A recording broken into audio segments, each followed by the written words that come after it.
Welcome to a very special episode of Psicoactivo, because today we are with the Catalan director Ida Cuellar, creator of the documentary The Secret of Dr. Grinberg, which premiered on Netflix in Latin America. It's already the 5th most watched movie in Mexico.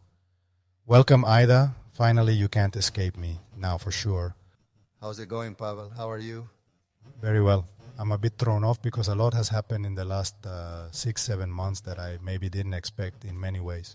And honestly, I'm really glad you're here, and I have a ton of things to ask you because it's thanks to you that I'm involved in all this stuff. First of all, I want to ask you how you got into this whole topic of studying consciousness and imagination. How did you get into all this? Well, there are many ways, and let's say that don't exactly have to do with the movie, because I found out about the whole Grinberg story back in 2010 in Mexico. But these topics have probably interested me since always, right? I remember when I was little, we played with friends, and we had these rings we made with, the pull tabs from Coke cans. We'd put them on our fingers, and they were magic rings. So I would put them on my friends, and we'd say that with these we had powers, and sometimes we resurrected ants or bent an iron bar. We'd count to 7, close our eyes, and then we'd go. It was bent. And I remember we were about 7 years old then. And I remember very well that at that moment I was convinced that what we were doing was real, it was happening. But I remember telling all of them, I said, look, now we're kids and we all believe this is real, that it's really happening. But when we grow up, none of us will believe in this. We'll think they were just kids' games and that's it. And it's like the first memory I have of, of being really little and thinking these things were possible. I remember talking to the clouds, telling them to go away. Like you had this thing of interacting with atmospheric elements. Or there was a lady, a friend of my mom's, who read tarot cards. And I remember sometimes seeing her at the back of her house. She was our neighbor. And seeing her there with her cards, which were kind of forbidden because my mom didn't want her to show them to me. These were kids' things. And then, in adolescence and all that, books on Hermetic philosophy, mythology, the Kybalion. Did you read the Kybalion at some point? With the Kybalion, I'll tell you. You know what happened? This book, I was one day in a bookstore and there were no euros yet. It was still pesetas. Pesetas in Spain. And so I'm walking and I had 1,000 pesetas and I want a book, I want a book in the bookstore. And so I grabbed with my hand, pulled out a little book and didn't even see what was on the front, just turned it around and it said 1,000 pesetas. Wow. And then I turned it around and it was the Kybalion. You just mentioned the Kybalion and it was this darn book and this book. Moreover, just when I bought this book, I was about 17, 18 years old. And it was the time we had a band. I played the guitar. I wanted to be a musician at that time. I still make music, but I focus more on film, but music has always been with me. And at that time, we were experimenting occasionally with LSD and such things. And I remember that the Kybalion mixed with LSD made everything make a bit of sense. And right. Well, this book mixes a bit of esotericism with the mysticism of the Hermetic tradition. Very interesting because deep down it's like an explanation of how the cosmos, reality, and so on work. And it's a book that I still have at home. It's like a rag doll full of notes, pages kind of torn. And then you started, because there are many people within the study of the UFO phenomenon that see it's very related to these types of philosophies because they talk about Hermeticism by Hermes Trismegistus, which is where it all comes from. And how much did you study all these initiates that are talked about within this Hermetic philosophy? Because it said that there were many, right? Among them is, of course, Jesus Christ, who is rumored to have been one of them. The Hermetic tradition is very complex in the sense that all alchemists draw from the Hermetic tradition. Many place it in ancient Egypt. There are others who say no, that they place it more in Alexandria. In the end, this whole tradition is an occult tradition that has been passed down through generations. And the beginning is very difficult to date. And also, for example, the ancient mysteries of Eleusis in ancient Greece. These were from around the 7th or 8th century BC and lasted for 10 centuries. And all the great Greek philosophers and writers were initiated from Plato, all of them, Homer. So they were traditions in which in some way the invisible world was revealed. And this invisible world was very much connected with the world of the dead, and all these were initiated. It was forbidden to tell what one experienced, for example, in the Eleusinian mysteries. I mean, you would talk about your initiation there, but nothing you saw or heard could be spoken of, even under penalty of death. There is a very interesting book that is precisely by Hoffman, the one who invented LSD Iguazon, who is the one who discovered Mariana Sabina, called The Road to Eleusis. And they say that in reality, in Eleusis, they were really shown the manifestation of the goddess of the underworld. And it is a tradition also in which this apparition that took place came under the effects, according to them in this book, of a substance that was ergot, a small fungus that grew on wheat. And the mother goddess of the Eleusinian mysteries was Demeter, and her daughter Kore, who later becomes Persephone, is the one who appeared to them because Kore was kidnapped by her uncle Hades, the king of the underworld, and he kidnaps her and takes her away, the one in white. And when she goes to the underworld, her mother starts looking for her, and in the end, a witch, I think it was Circe, tells her that she saw, like the only one who saw what happened was the sun, and the sun tells her that her uncle Hades has kidnapped Kore. So she asks Zeus for help, Demeter, and at this moment Zeus gives her permission to go there, and they ask Hades to rescue her. But Persephone had already eaten some pomegranate seeds, and then the people who eat, if you eat food from the underworld, from hell, so to speak, you can never return to the world of the living. And so what ends up happening with Persephone is that she spends 3 months of the year in the underworld during the winter, and in spring she blooms and returns to the world of the living. But she is the queen of hell, and this goddess of hell, the goddess of the underworld who marries Hades, also has all the hidden secrets. That's why this is always related to the energy of volcanoes, tectonics, because volcanoes are essentially dimensional doors to the underworld, not dimensional, they are really doors to the underworld. It's a form of entry. In fact, the philosopher Empedocles was said to enter the underworld through Mount Etna, and this was also around the 5th or 6th century BC. Okay, I'm very interested in what you say about the seed, because that's where LSD comes from, ergot, from the rye seed. And there are many references throughout history, especially in biblical texts, for example, the Ten Commandments, which talked about this branch that was burning. There are certain versions, for example, this book, The Stone Ape Theory, talks about how it could have been a trip that Moses had, and when he came down with the Ten Commandments, it was more like a trip of some kind of plant of that type. Of course, all of this is very much related. In fact, in ancient Greece, for example, and in Egypt, there were what were called incubations. Incubations were healings through sleep. People were placed there below in caves, sometimes in incubation temples, and the priest or healer or shaman at that time would let them sleep and then heal them through dreams. And all these journeys to the underworld, many of them are in incubations. There were precisely caves where, for example, both Pythagoras, they would suddenly spend days in these caves, and these journeys to the underworld were often dreamlike astral journeys. Also the days that Jesus spent in the desert, 40 days of fasting. And there, they appear to him. He was probably hallucinating pretty intensely, for sure. Well, in the end, what is hallucinating? In the end, to see certain things, we have to enter a different state of consciousness. Our consciousness is completely linked to perceptual phenomena. We are totally attentive to our 5 senses, especially sight. And we are totally, say you've seen something, you have to see it with your eyes. But there are things that are seen not with the eyes, but in another way that can eventually appear as a visual form. But we have to break our reason to be able to enter certain worlds. There are portals to see things, but these things do not manifest. For example, there is this famous healer, Pachita, who is precisely a very important character in the movie I made. And what she did was open bodies. She would open them with a hunting knife, and from there, she would remove diseased organs. And sometimes they said she materialized organs with her hand and put new ones in. Other times she had them from hospital morgues. They gave her organs from people who had died, and she replaced them with these. There are many healers who use these techniques. Pachita is one of the few who was never seen doing a trick.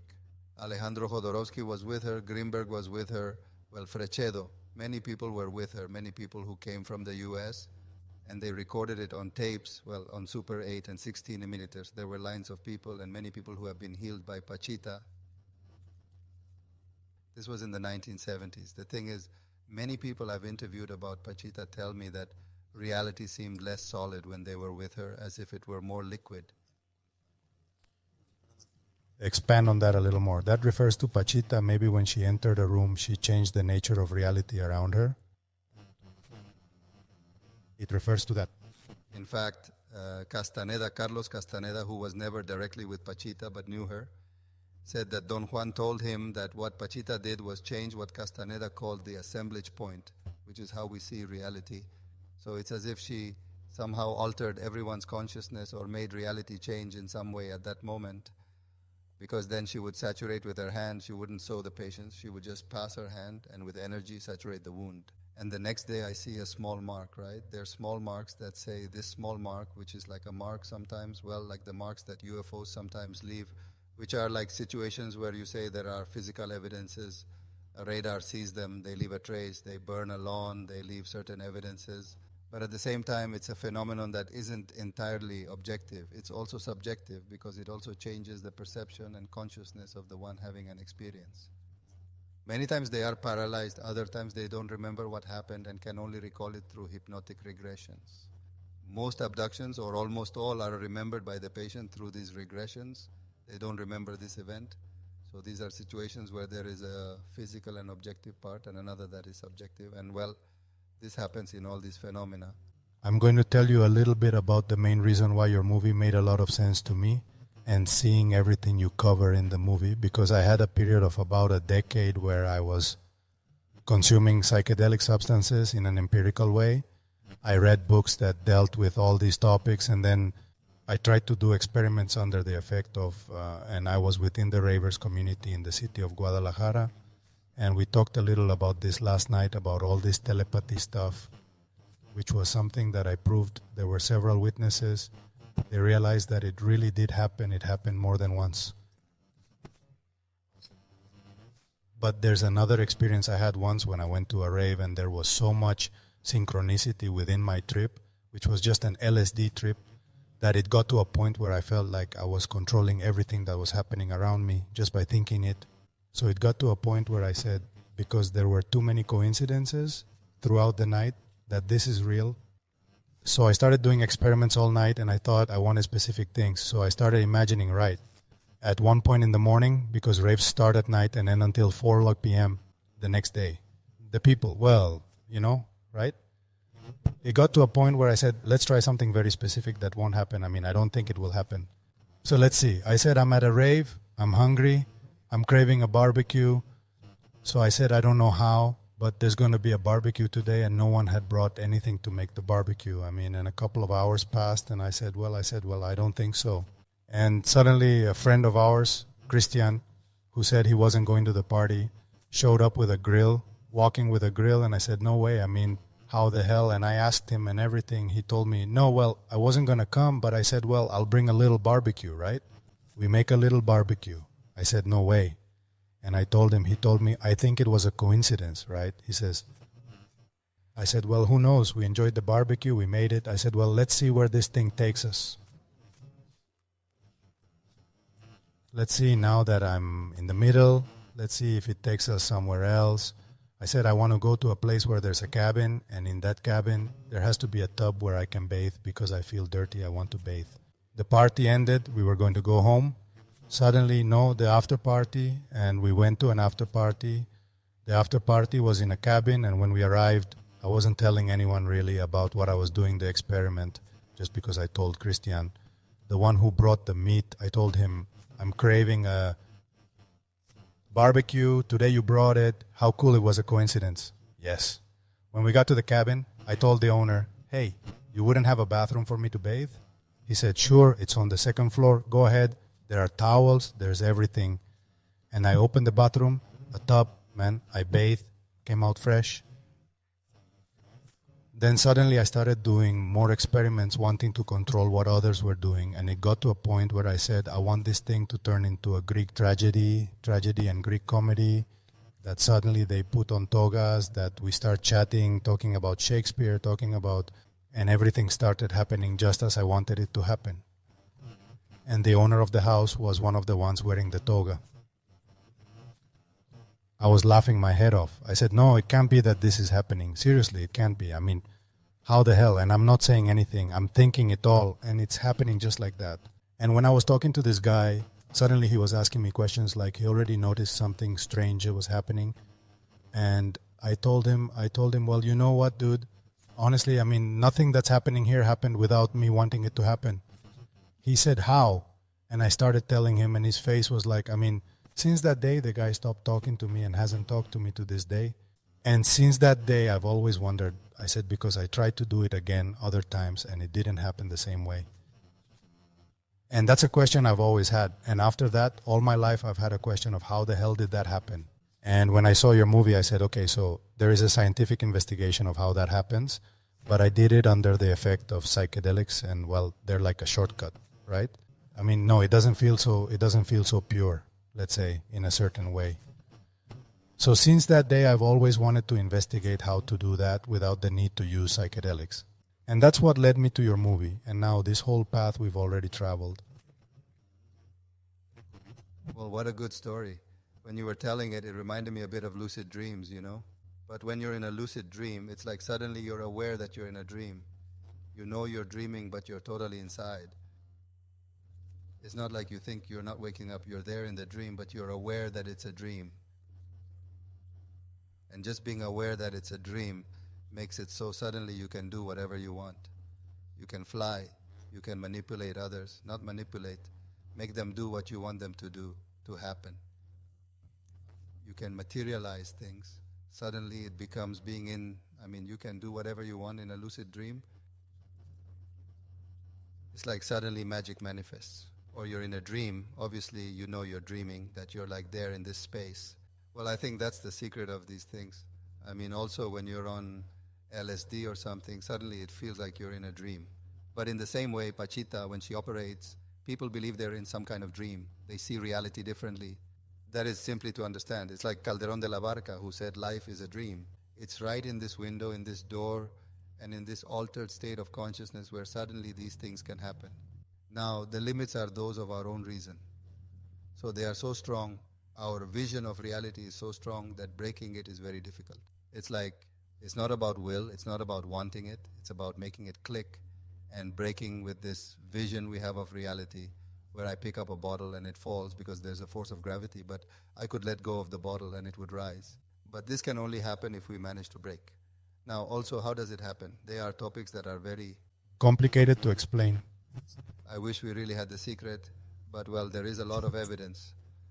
And then in these experiments, for example, that Grinberg did or other scientists did, evidence is found where you can understand why they happen. But one thing is to understand why they happen, and another is to know how to use it, to know how to control this. But telepathy is something that happens to all of us. And not just telepathy, because telepathy would be like I send you a thought and you receive this information. I think of a color and you say it, but there's the connection between minds that happens many times when something happens to someone, or when you know who's going to call you on the phone, or when suddenly you think of a family member, damn, what happened? And something has happened to them. These connections are very evident. They are part of what Jung called synchronicities. They can be explained scientifically with Grinberg's synergic theory, with the non-locality of mental phenomena, how my brain and yours on a plane are connected. Yes, and I had also read that animals also have this type of connection, but it's a bit different from ours, that's for sure. Well, Rupert Sheldrake talks about this very well with morphic fields, which says that species share a kind of collective unconscious of the species. And he did this with experiments where he dealt with a certain animal species, and he taught them, I don't remember what now, but he taught an exercise to some, I don't know if they were monkeys from a specific island, from a place on the planet. Maybe to learn to do that, it took them 50 times, but then he took others of the same species, monkeys or whatever, from another place on the planet, but then the time they needed to develop the skill had decreased. Maybe it was like 20, 30 times, but they were monkeys that had no physical contact with each other or anything. But it's as if the species learned. What one learns is shared in some way in the collective. He did several experiments of this type. Now I'm explaining it to you a bit poorly because it's been a long time since I read about those experiments, but it's very interesting. Rupert Sheldrake's experiments are more field work, which was more theoretical. Sheldrake too, he does many experiments on telepathy topics. He also talks about the gaze, about how we, by looking, are projecting instead of being like receivers, which is a bit how it's explained in science. Normally our eyes receive light. This light is converted into a signal, and it's an electromagnetic signal that is then processed in the brain as an image. But according to Sheldrake, our eyes project the image into the world. We are not receivers but projectors. And he does an experiment where people turn their backs and put someone behind to see if they notice if there's someone behind or not. And this works a high percentage of the time. That is very related to Grinberg's synergic theory, because it's essentially that, well, what I interpreted is that Grinberg says that our brain is a machine, like a quantum computer that creates reality. That's what he's essentially trying to tell us. And there are several authors after him and also before him who are more or less talking about the same thing, but I think his theory is the one that's a little more grounded than all the others. I don't know if you agree. Yes, Grinberg initially wanted, let's say, to understand how experience is created, how images are created, sounds, how our consciousness somehow creates the fact of perceiving reality. In his theory, he says that our brain has a field, that is the brain activity of our brain, let's say, creates what is a field. He calls it the neuronal field, which would be the sum of all our brain activity. And this neuronal field comes into contact with what is known. He called it the lattice, but it would be like the quantum field. That is ultimately the universe itself, the reality that surrounds us and of which we are also a part. So in some way, the connection between our mind, our neuronal field, and the structure of space-time come into contact, and in this contact, the perceptual reality as we know it now is created. According to Grinberg, what he said is that it's not simply that we are receiving this information, but at the same time we are sending information to the lattice, and that also by interacting with the lattice, we are creating the reality, but it comes to us. But at the same time, we can do the reverse exercise and modify reality, which is what he says Pachita did, and you modify it before you perceive it. It's a co-creation. We are perceiving reality and creating it at the same time. And in this way, we can explain why we see and don't see. That is, culturally, we are educated to see certain things and not others. Animals see reality in a completely different way than we do, but they are experimenting with the same space-time structure, call it the quantum field, which also says that everything is connected. There is no separation between us and what we see. In fact, all scientific theories that talk about the theory of everything, string theory, the most advanced theories in science, still do not include the subject within the theory. That is, they see the universe as something separate from the subject that is perceiving it. In quantum physics, it has already been made clear that the observer influences the observed. There are thousands of experiments that demonstrate this, but there are still no, as far as I know at this moment, scientific theories, theoretical physics, in which the subject, the observer, is present in the theory. The only one I know is Grinberg's, the synergic theory, which surely has many gaps and topics to define, but the great contribution of this theory is to include the subject in the theory itself, not to see the universe as an object separate from us, but to see the universe as a part of the experience and include the subject within this part of the experience. And this is something that, once again, the UFO phenomenon puts right in front of our faces, because it's not just crafts appearing with beings from other extraterrestrials. There is a very important subjective experience in the phenomenon. There are people who say that's why they are almost hallucinations or collective hallucinations, but again, they are wrong. It's a mix. It's a subjective perception. It's a change in the consciousness system. It's an altered state of consciousness, but it manifests in an objective and subjective way. Yes, we also forget that Grinberg disappeared in 94, and who knows what he could have done publicly if he hadn't left, right? He was still very early in all his investigations, and I think that's a good transition to talk a little more about this, to go a little more into detail on this, because as you know, I've been trying to investigate if it's possible to know what happened to him. So when I saw your movie for the first time, those two images you put up, which are historical, slipped by me. And during the same year, I was watching the movie again and saw the images and said, how could I have missed this? The images are there's Andrija Puharich, who is one of the most famous parapsychologists in US history, who worked with the Stanford Research Institute, worked on Stargate, was part of the MK Ultra project, also on the left side of the image. Then there's Jacques, who is the most famous author and ufologist in history, who was the precursor of the internet. He was responsible for that and also has his famous books, The Invisible College, Passport to Magonia, and was one of those who was part of Project Blue Book with Dr. J. Allen Hynek, which is where Close Encounters came from. After him is John Keel, who is the author of Operation Trojan Horse, also legendary. And then there's Jacobo on the right side of the image, which was something that when I saw the images and with everything I'm doing on my channel, I said, I think I'm on the right path, more or less. I don't really know what happened, but I started asking questions. I started approaching these conferences that were in the 80s, more or less. There were some in Brazil, some in Costa Rica, others in Spain. You gave me some information about them, and I have been gathering more information, but it gives the impression that they were investigating something massively important, and then comes the disappearance of Jacobo. What impression did it give you to have known about these conferences and these photographs and more information that I gave you? Of course, these conferences did take place in the 80s and 90s. In fact, the last conference in Costa Rica, according to the police commander handling the case, was a month before Grinberg disappeared. In this conference, Commander Padilla says that many people think Grinberg returned very nervous and agitated from these conferences, even that he was hospitalized for stress, something he never said, but there is evidence of it. And well, after this, he disappears. So what Padilla believed is that Grinberg, this is something Padilla believes, but that he had been secretly funded by some American institution, U.S. government, without Grinberg himself knowing. He believes something happened in Costa Rica. Maybe they informed him of this. Maybe they asked him to go work with them. And well, finally, Grinberg apparently could have been forcibly taken to the U.S. to work on some secret project. This was the idea that Commander Padilla had. When he starts saying these things, he starts getting a lot of pressure from the Mexican government. Even the presidency of Mexico contacts him to gather information about the case. And well, there's a witness who tells Padilla that Grinberg was seen getting off a plane with his wife at a private airport near Boulder, Colorado. And Padilla wanted to investigate this lead, but they wouldn't let him go to Boulder. So at this point, they take him off the case. They put another agent to find out what's going on and tell Padilla that where he said there was an airport, there's a golf course, and that he's delusional.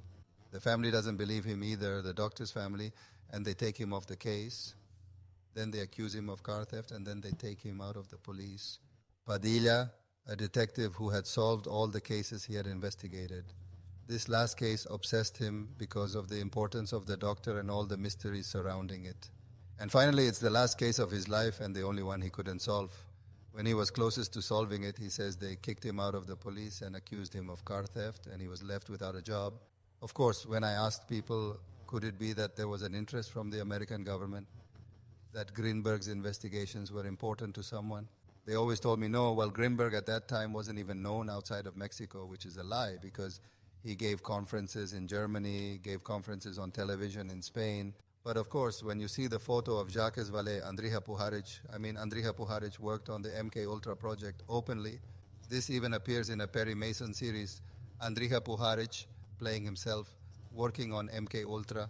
MK Ultra is a secret project within the CIA, the American government of the 50s, well known, in which they investigated the whole topic of extrasensory perception, telepathy, how the mind can manipulate matter. All these topics were investigated from the late 40s, early 50s, when I think MK Ultra starts, until January 1995.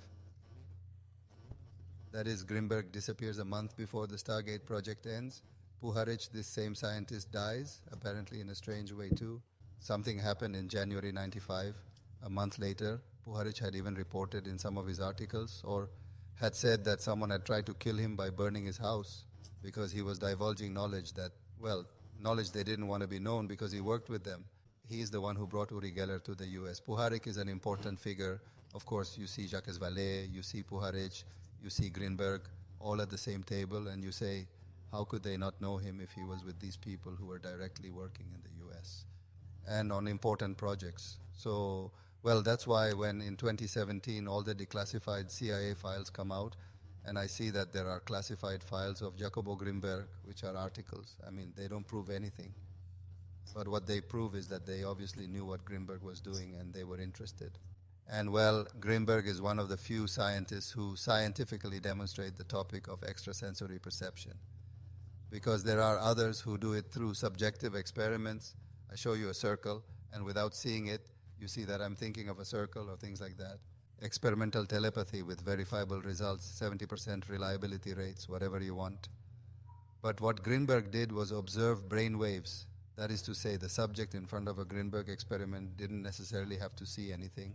He simply placed two people together, told them to interact, to enter into communion or union, so to speak, to feel like they were the only ones and create a unity between the two.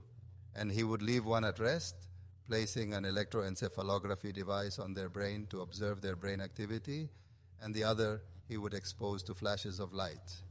And then the one exposed to the flashes of light would have a reaction where the stimulus was captured, but the one not exposed to any flash of light would also react to the same flash stimulus, albeit in a slightly smaller wave.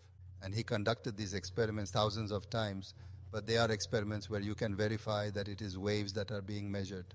He is not measuring on a subjective level whether you guess or don't guess. Because you could say, okay, a square, a triangle, a circle, okay, like when you play rock, paper, scissors, not scissors, rock, paper, okay? But not here. Here we are playing with the idea that the brain, without any kind of stimulus, is capturing something. That is, it captured a signal. They were in electromagnetically isolated Faraday chambers, meaning no signal could enter there, flash of light. And the other person isolated in a Faraday chamber, their brain captures the signal. That is to say, it's no longer about seeing a square, a circle, a red color, a number. It's about a brain, a mind, a brain capturing a signal to which it is not being exposed. So this is pioneering. Apart from all his theories, he also did extraocular vision. Like children could also see the hemispheres. The hemispheres. Right, and the two hemispheres of the brain. We have two hemispheres. And what he measured was the degree of synchronicity in which these two hemispheres were functioning. Were they functioning at the same frequency or were they out of sync? And what he saw is that if the two hemispheres work in a very out of sync manner, each at different frequencies, the person can be in a situation of more stress, more anxiety, bewilderment, confusion. When the two hemispheres are at a similar frequency, the person is in a state of more peace, tranquility. And when they are at high frequencies and at the same or very similar frequency, we enter states that are sometimes akin to enlightenment. That is to say, the subject reported feeling connected with everything, suddenly feeling a great love, feeling like part of the cosmos, with great empathy, with a great desire to help others, feeling that you are part of a great whole, that your energy is connected with everything, with the universe in some way. Those are subjective reports. When he experimented with people being in high-frequency states and both hemispheres acting at the same time, he also put shamans and meditators to measure what he called interhemispheric correlation. So these shamans, when they were in a state of meditation or trance, their interhemispheric correlation was extremely high.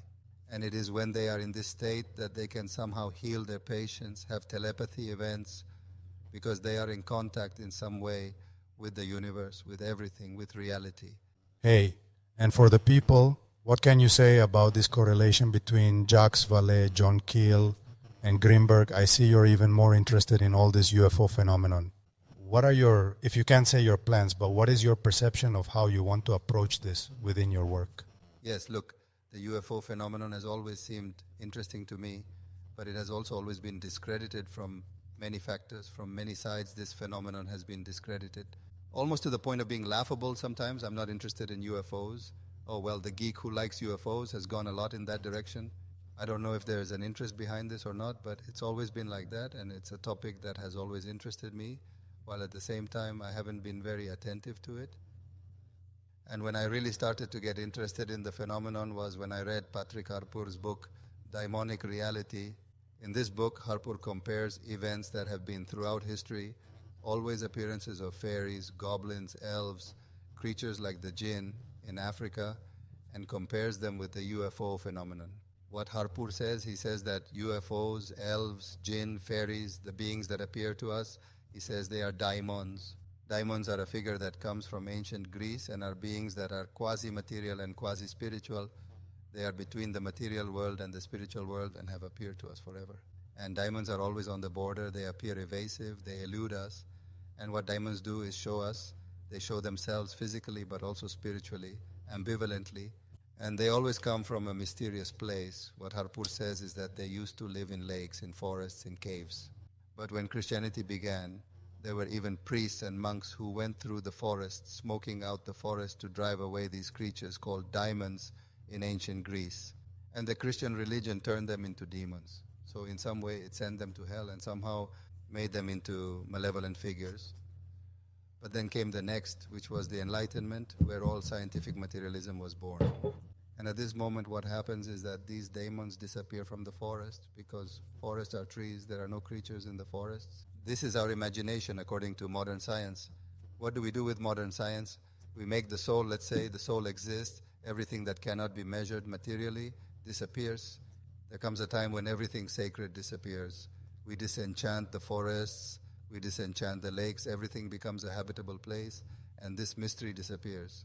This mystery reappears with psychoanalysis, first with Freud and then with Jung, where these voices, these beings appear through dreams. They are reduced to this place where they can appear. They can no longer appear in reality, right? They appear in dreams, they appear in visions, but reality is too normal. Obviously, they continue to appear. There are people who see them, but they stop having meaning within our culture. These beings, according to this Harpur, always disguise themselves in the culture of an era. They appear to us dressed in our era and always come from a mysterious place. Harpur says, what is the most mysterious place there is now? Forests are no longer mysterious. Caves are no longer mysterious. The mystery is in the sky, in the cosmos. That's why they appear in these ships dressed in the technology of our times. And they appear from this place that remains for us a vast, incomprehensible mystery. Moreover, they come dressed in technology because it's the mythology of our times. The ships, the laser beams, the science fiction, they appear dressed like this, but they also behave in a naive way. They don't come to have communications with governments directly and so on. They appear to the farmer, they appear to the man who is cultivating the field and play with him, take him to their ships and put a probe on him. But what did the ancient elves do? They also took them to the other world. Sometimes now people spend hours or days missing after a contact with a UFO. It also happened with the elves, and I knew this from Harpur's book. But then when I read now, because you recommended it to me, in fact, the book Passeport to Magonia by Jacques Vallee, which... There's the connection? It's the same story. When I was reading it, I said, this is the same book by Harpur. He doesn't talk about the demons, but there are even some cases that are the same. And it's really funny to see how a sighting in the 12th century in Japan is practically the same as a sighting in the US in the 1950s. Or for example, Harpur talks about witch sightings in Africa in the 16th century, and then you see the sighting of a UFO in Mexico. You say the phenomenon is the same, a spherical light, a man appears, he's dressed like this and that, but one thinks it's a witch, the other thinks it's an alien. So this interests me a lot about the phenomenon and the dual behavior they have, because if they were hallucinations, a radar wouldn't see them, which means we're not talking about something that doesn't exist or that only exists in our minds. It leaves physical evidence, but we also can't say it behaves only physically because its existence suddenly disappears. We can say they have incredible technology that we can't imagine, or simply that they are in the folds of our reality. We have to understand that we need to see the world differently, and this connects us with the world of magic. Only those with prepared eyes will reach the wisdom that may exist. Or only when your ears are ready, as they said in the Hermetic tradition, will you reach the words that fill you with wisdom. So all these phenomena, UFOs, magic, are interconnected and are a mystery that I believe comes to tell us a bit about our consciousness and also about this awakening. It's as if in this reality we are in a dream. Here we are constantly distracted, simply worried about a society to be able to have money, to have things. We are totally distracted all the time so that we almost don't think or develop spiritually or not allow our consciousness to go somewhere. So I don't know what these beings that come want to tell us. Each one will bring a message and each one sees it differently. But they do speak to us of a less tangible reality, but one that is surrounding us all the time. And how are you going to want to approach it when the time comes? Because right now you're kind of starting to walk a path. But what ideas come to mind to be able to approach it? This already doesn't matter. Well, the truth is I don't know. I'm still interested in this. I'm interested in this topic. I don't know how it's going to manifest artistically, whether in a movie or documentary yet, but it's a vision that interests me a lot, and I have to see how to capture it. I still don't know. Do you think that, because for me this is one of the most important topics we can address, because even within my family, for example, there are some who think I'm kind of crazy for trying to tackle these topics.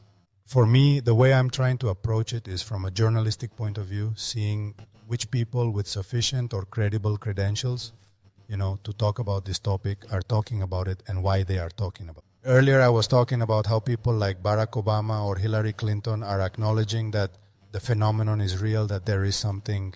And I feel that people like you, people like James Fox, other filmmakers who have been interested in this phenomenon, are going to be the ones who will help the most in understanding all of this.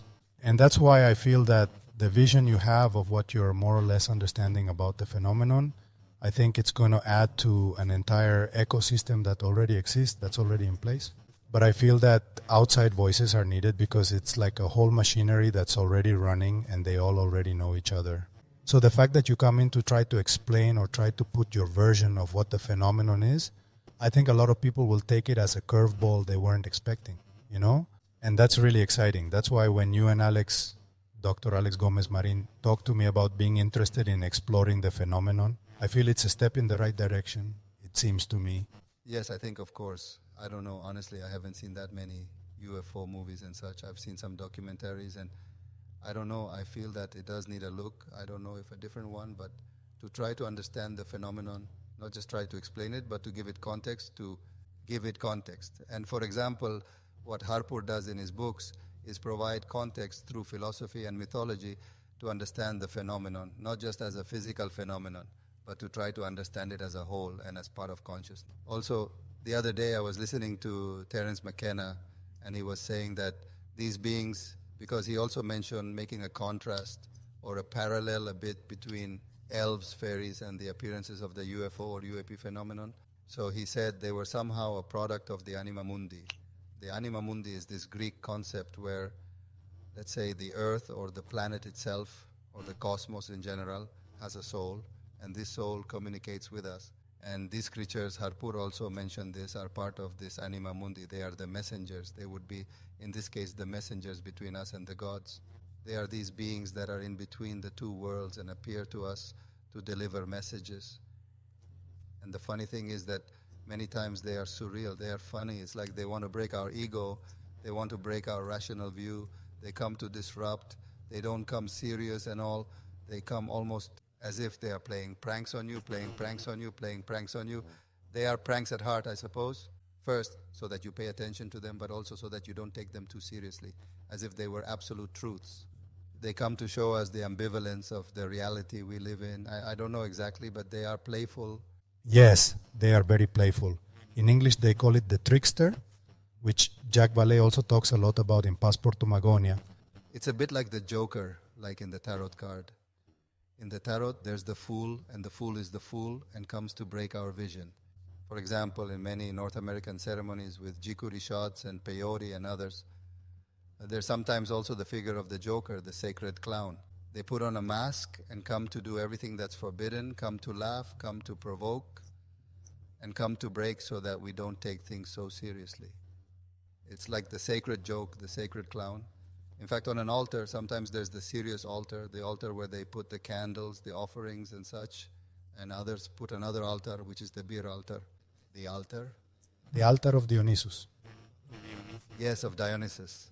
And they put it in front as if to give space to this too, right? It's a question I've always asked myself, that if you realize that non-human intelligence exists, what would I like to know about extraterrestrials? And the first thing I think is what kind of sense of humor they have. If they can, talk about boobs and butts or in a vulgar way like we humans do, or about poop jokes and all that stuff. I would like to know if they can laugh, if they know puns, all that stuff. I want to know. That's what catches my attention the most. I mean, when I got into this community, into this whole space of ufology in the US, everyone is serious, upset, traumatized, and it's like, dude, I mean, this approach doesn't seem so good to me. Like, I think even they are watching us, that we're taking everything so seriously. Like, even they must be laughing at us. is that they are a part of us. That's what I believe, because it's not that they are separate beings, they are part of us. But let's imagine our conscious brain is a small part, 90% or more. It's like an ocean. We are on the surface. Everything below is our unconscious. We act unconsciously all the time. I mean, our actions, most of them are determined by many unresolved things, traumas, everything. So our actions are often the product of this. Jung said that an unresolved inner conflict shows itself externally as destiny. So these beings are there because they are part of this collective unconscious. They are part of us. What happens is that we see them as separate phenomena. In astrology, for example, when you have a planet in opposition, you experience this planet externally. And you have Pluto, like I have, for example, in opposition to the sun. These Plutonian figures appear in your life. They appear from outside. I have it in the 7th house, relationships, suddenly where the woman gets angry and I don't know what. And you have this woman there because you have Pluto in the 7th house. When you can start integrating it, you can make this relax because you are resolving this Pluto internally, and then you don't need this figure outside, which sometimes can be an angry boss.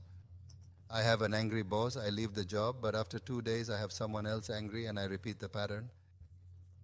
That is, the unconscious is constantly manifesting outside, and somehow these figures, call them apparitions and so on, appear before us. Many people never see them in reality, but they appear in dreams.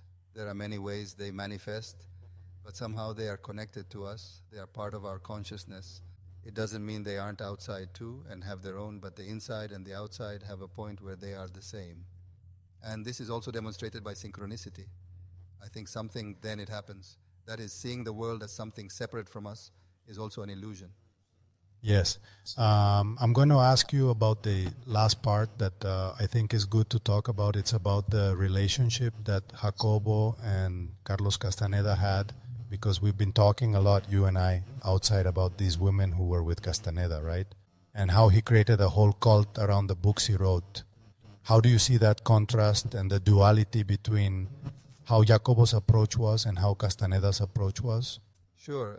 Let's see. The first thing is that Castaneda was already a successful cult author who had already written 7, 8, I don't know how many books, which had all been bestsellers. And Grinberg obviously admired Castaneda's figure. He was younger. He had read his books. For everyone, Castaneda was a super enigmatic figure, and no one even knew what his face looked like.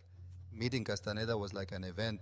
I mean, even Federico Fellini wanted to meet Castaneda, and it was very difficult for him. It was Castaneda who one day arrived in Rome, and they called Fellini and said, "Look, Mr. Castaneda is here, he wants to meet you." Fellini had tried many times and hadn't succeeded. Castaneda was the one who presented himself when he wanted. But like John Lennon, I mean, Castaneda inspired Jim Morrison, and this whole generation of artists idolized him. He was the great shaman of the Western world. Castaneda was the one who one of those who revolutionized the whole New Age movement. So, of course, for Grinberg, who we're talking about, late 80s, meeting Castaneda was like, wow. He actually paraphrases or quotes him in some of his books. Yes, in several.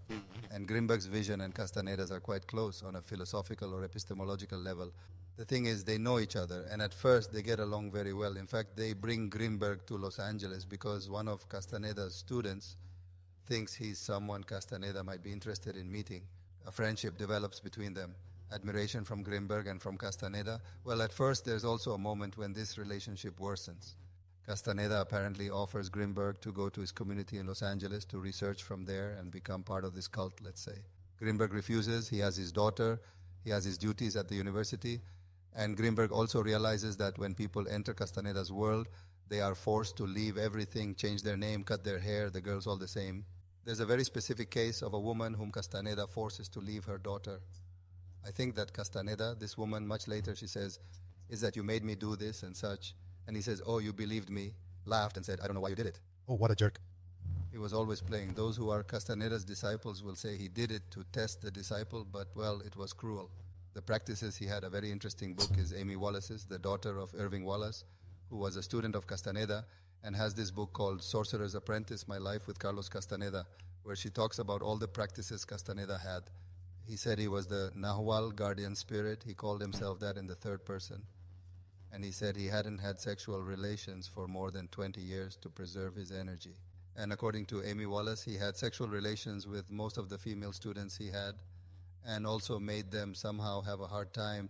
He got involved with them, made them feel like the greatest women in the world, and then wouldn't talk to them for 2 months. He had this type of behavior, you know. And well, Grinberg somehow didn't like this aspect of Castaneda. Grinberg could be a womanizer too, but he didn't have hostile practices or anything like that. He was a man who liked to have a good time and had his issues, his mommy issues.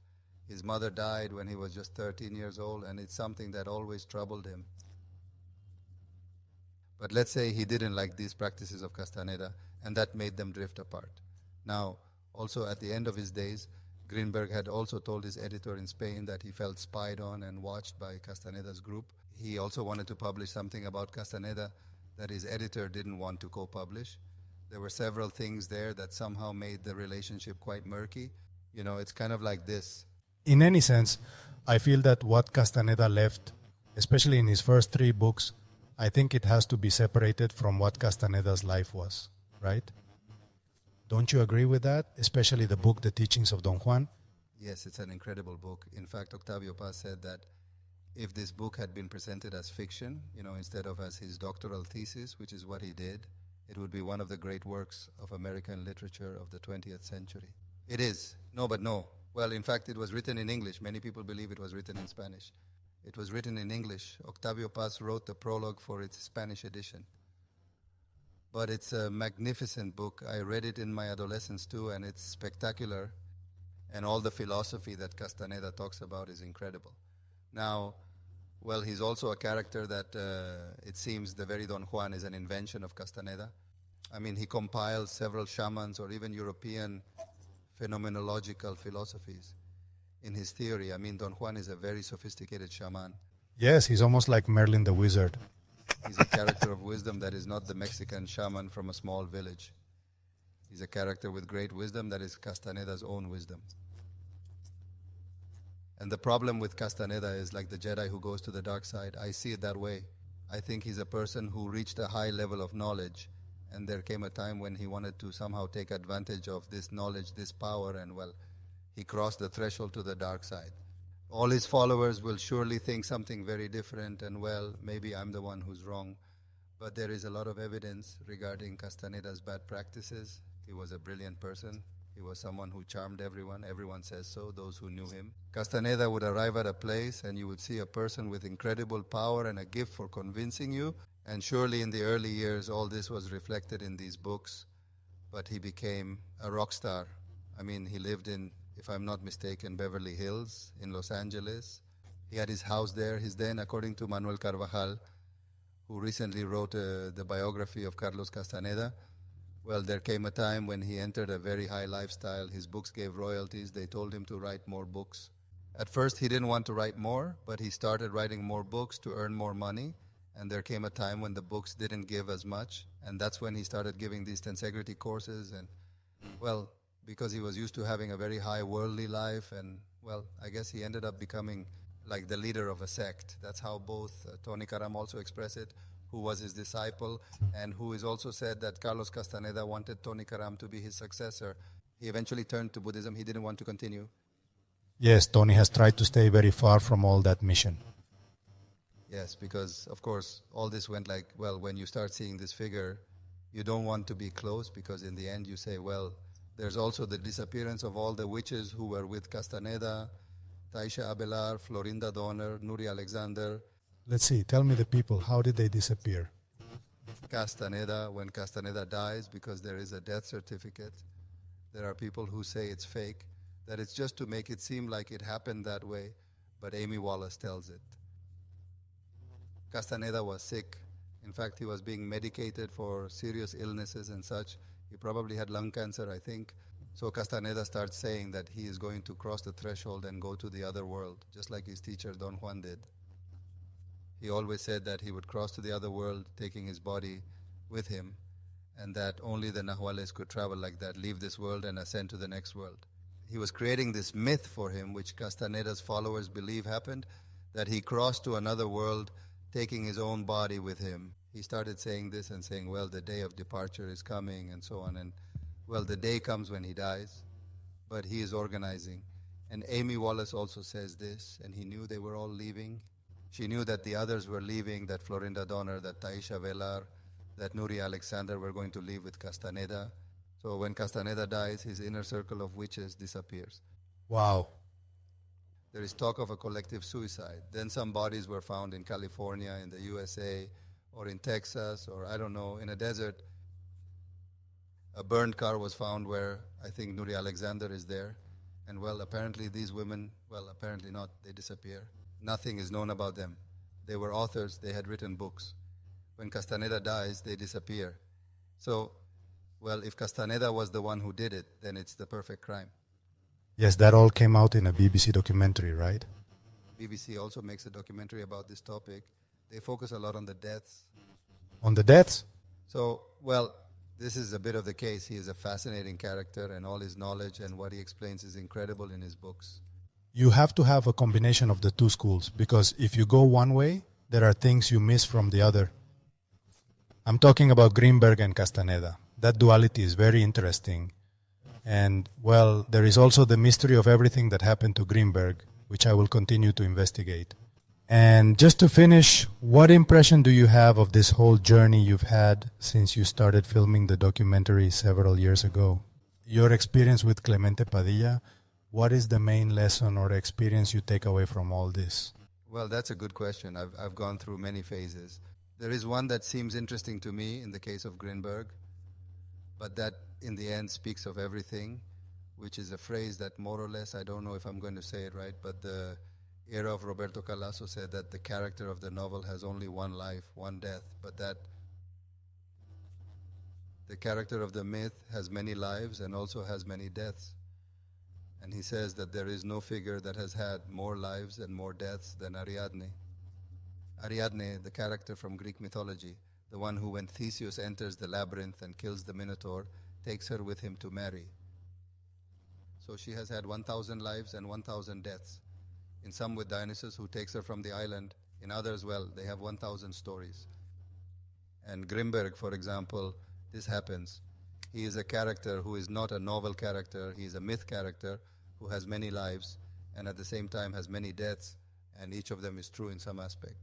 And well, this multi-dimensionality, let's say, is what I think remains with me in some way, not wanting to understand reality as unique and singular, but that it has a multi-dimensionality that we have to understand, that we have to accept and embrace the paradox, that the mystery in the end is always a mystery that we are not going to solve with our rational mind.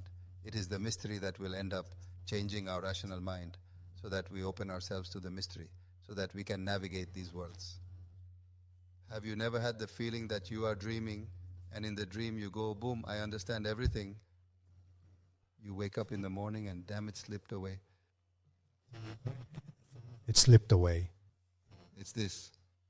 How amazing, Aida. It's surreal to have you here. It's surreal, right? I want to thank you. For me, it's surreal to be here with you too. Besides not on Zoom or anything, being in the same space. I keep thinking that all this synergic theory is largely something that is happening to me because 7-8 years ago, I sent a message to a person named Mark Ellis, who is a comedian and a film critic who is very focused. And I wrote to him 7-8 years ago and said, hey, it would be really cool to work with you and Christian Harloff someday. And in December, I realized that Christian was making content about UFOs and all this. I wrote him an email and he replied to the email. We had a call and started working together in less than 2 weeks after that. And I didn't remember that message. And in one of the messages I later wrote with Mark, he said, do you remember you told me this? And I read it and said, no way. It's what you wanted. Yeah, man. It's like the same trip you were telling me about before with LSD. Yes. That you were kind of projecting what was going to happen at that moment. It was very in the moment and experimental, but maybe it was a lesson being given to you, knowing that in the end, whatever you want can become reality. Maybe not in such a rushed timing, like everything on the same day, like this day you had there. But if you wish from a place of honesty and with a pure, genuine thought, things start to happen. If you leave behind these cynicisms, ironies, we live in a society that is very ironic, very cynical. It's this cynical wisdom. But if you open yourself to this more naive world, to not being afraid, to getting excited, one word I love is enthusiasm. Yes. Enthusiasm is its inner God. When one gets enthusiastic, they are awakening their inner God. So if you travel in this frequency of enthusiasm, of naivety, of not being afraid, there was Mircea Eliade who talked about things, the ridiculous, the importance of the ridiculous. One had to expose themselves to the ridiculous, because if you want to stay serious and all, you'll always be stuck there. But if you expose yourself, if you let go, if you dare, if you embrace your ridiculousness, you're reaching a place where you don't care what others think, in a place where you can be however you want. Well, it's a bit like the Joker we talked about before. So in this state of ridiculousness, of genuineness, of not wanting to please others, of being who you are, of getting excited about things, of giving it your all, with something you feel in this frequency, well, I think the universe also manifests and plays with you, but you have to dare to play with it. How funny that you say that, because my girlfriend says I'm like a golden retriever, but in human version. Well, there it is. Yes. Well, Ida, lastly, I just want to see if you can announce what just happened with Netflix and your documentary, The Secret of Dr. Grinberg, please. Well, yes, look, the truth is that for me, this movie we made, which did very well in theaters and all, took a long time to build a platform. And for me, Netflix had always been like the platform. But, well, for one reason or another, it was very difficult. And now, finally, they bought the movie. And we have it on Netflix for all of Latin America since 2 days ago. In the U.S., not yet. We hope it goes very well here and that we also end up having it in the U.S. We would love to. And, well, it's been 2 days and it's number 5 in the most watched movies. In 2 days. In 2 days. And besides movies, it's a documentary and it's competing with fiction movies and all sorts of things. All the movies that are coming out, well, they're there. And the Grinberg is the 5th most watched on Netflix Mexico, which is incredible in these 2 days. And, well, there's a great interest in this topic, and, well, it's great that it can finally reach more people. Because in theaters, we were always in 30 theaters. It's not like we were in 500.